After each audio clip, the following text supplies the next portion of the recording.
Fast food, frozen pizza, ramen noodles. Not exactly a well-balanced diet, but staples in the diet of most college students.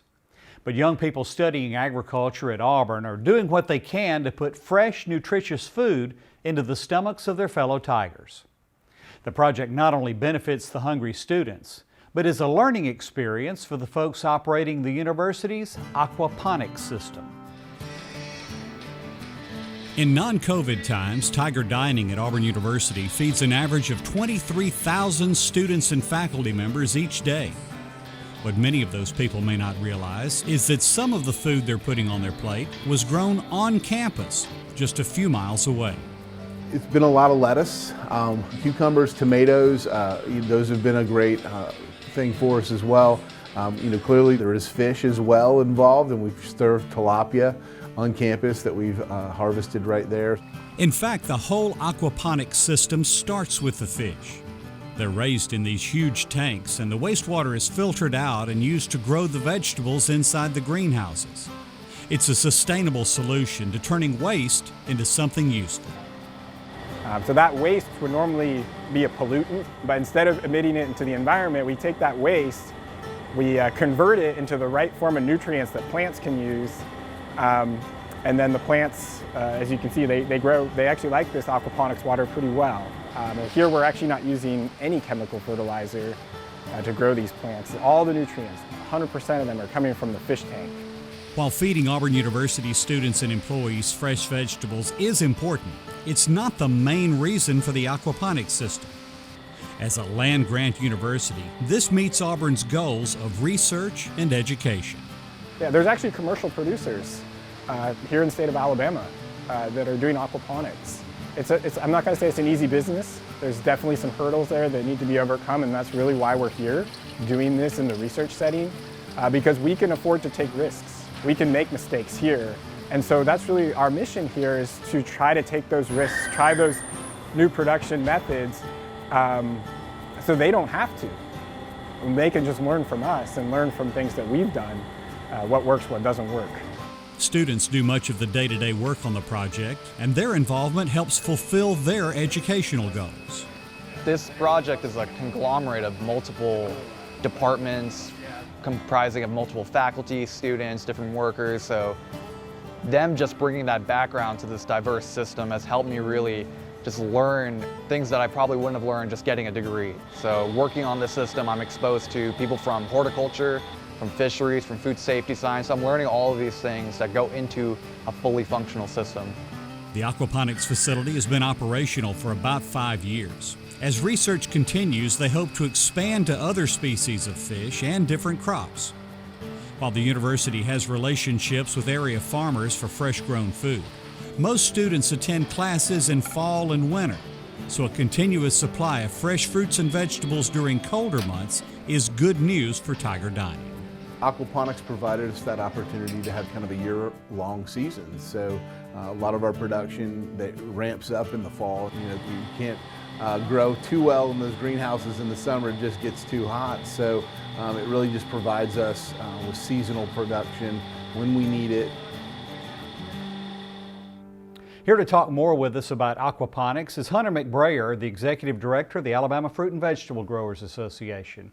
We heard Brendan Higgins in that story talk about hydroponics and aquaponics. What's the difference? So there's a lot of difference actually. We're still going to be growing plants. The main difference is hydroponics is when we're growing plants with no media underneath. Most plants obviously grow in soil or some sort of potting media. On here, it's really water or even some sort of film that they are growing on without any of the soil. When you add the aquaculture, or adding the fish to it to make it aquaponics, we're adding fish to the system. So we're using the waste that the fish generates to feed the plants. It also makes the water safe for the fish to continue to live. And we also heard that there are some challenges to growing in this kind of system that the university is working on. What are some of those? Sure. As those fish continue to live in that water, waste can build up. We have to make sure that there's enough plants in the system to be able to pull that waste out. If not, we get some of that building up and it begins to impact the health of the fish. But we also have to make sure that we're not giving too many nutrients to the plants. If not, we get some bad growth. Or we also have to make sure that there's enough nutrients there to make sure that the plants continue to grow. What other type of innovative farming techniques are universities working on? Sure. The biggest challenge in agriculture, period, is making sure that we can continue to grow enough food. And as land becomes less and less available, we have to find new innovative ways to grow that. Aquaponics is just one of those things where we can combine two systems within one and hopefully begin to grow plants and a protein in the same place.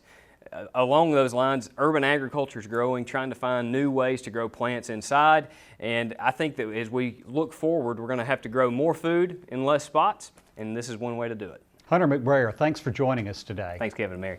Much of the work they're doing with the Aquaponics program is funded through the Tiger Giving Day, which is an opportunity for alumni and Auburn fans in general to make gifts to help fund various programs at the university. Even though that day was back in February, the College of Agriculture has a foundation set up so that donors can continue to give to this program and others. If you'd like to contribute, look for a link to that foundation at our website, simplysouthern.tv.net. Well, Mary, if that story didn't make you hungry, the next one is sure to do the trick. Absolutely. Stacy Little is making quick quiche, and it's so good.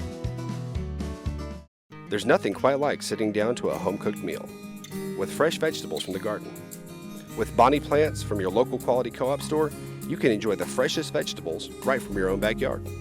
And no matter if you're a raised bed gardener, a rose gardener, or if you farm hundreds of acres, your quality co-op store has exactly what you need to get the most out of your plants.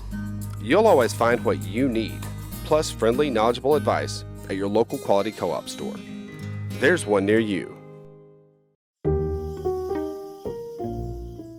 Tim, what's it like being a professional fisherman? Oh, it's awesome, man. You get all kind of perks, like that check y'all seeing, that big check I get every year, Why are you whispering?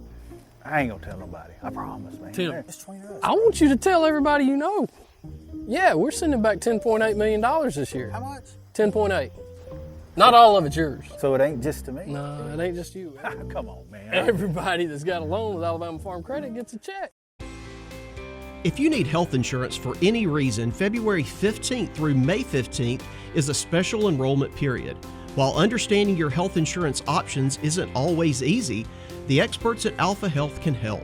They can even assist you in applying for subsidies to cover a portion of the cost. Plus, Alpha Health can help you sign up for a Medicare supplement and Part D prescription drug plans. Call Alpha Health at 800-392-5705. For more Simply Southern, follow us on social media. And while you're online, visit our website, simplysouthern.tv.net. Simply Southern continues in a moment. Sweet Grown Alabama is such an amazing brand. It'll be great for consumers to be able to connect immediately with an Alabama grown or made product. Sweet Grown Alabama, what it means to us is community. By buying Sweet Grown Alabama, you are able to support your community and kind of play your part and help the farmers. There's a huge advantage just to your local community by buying local, whether it's local farms or local businesses. Find Sweet Grown Alabama farms, markets, restaurants, and stores near you at sweetgrownalabama.org.